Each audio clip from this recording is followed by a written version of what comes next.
দেখুন, আমি কিন্তু সারাদিন ধরে ফেসবুকে রিলস অ্যান্ড ভিডিও স্ক্রল করে করে দেখতেই থাকি। তো দেখতে দেখতে দিনের শেষে কোনো না কোনো সময় কিন্তু আমার একবার হলেও মনে পড়ে, এই যে সারাদিন আমি রিলস অ্যান্ড ভিডিওস ফোনে দেখতেই থাকলাম ফেসবুকে, এখন তো আমার ফোনের ডেটাই শেষ হয়ে গেল, এবার আমি করবোটা কি?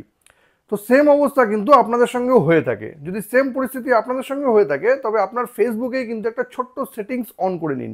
এটা অন করলেই কিন্তু আপনি যতই ফেসবুকে রিলস অ্যান্ড ভিডিওস দেখতেই থাকুন না কেন, আপনার ডেটা কিন্তু সহজে শেষ হবে না। কিন্তু এটা হবে কিভাবে জানতে গেলে ভিডিওটি শেষ পর্যন্ত দেখুন, আর প্রসেসগুলো কিন্তু একদম সেভ করে নেবেন। দেখুন, এই জন্য কিন্তু প্রথমেই আপনাকে আপনার ফেসবুকটা ওপেন করে নিতে হবে। ওপেন করে নেওয়ার পর এখানে প্রোফাইলে চলে যান। প্রোফাইলে গিয়ে একটু স্ক্রল করে নিচে নামলেই কিন্তু এখানে মোবাইল ডাটা ইউজ বলে একটা অপশন থাকবে, এখানে ক্লিক করুন।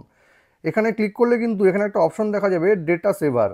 এটা কিন্তু অফ করা থাকবে, এটা আপনাকে অন করে নিতে হবে। ব্যাস, আপনার কাজ কিন্তু হয়ে যায়। এই ভিডিওটি যদি আপনাদের কাছে ইনফরমেটিভ মনে হয় তবে কিন্তু অবশ্যই শেয়ার করবেন। আর এরকম নতুন নতুন ইনফরমেটিভ ভিডিও পেতে প্লিজ সাবস্ক্রাইব আমার চ্যানেল সাবজেক্ট সম্রাটকে। Thank you.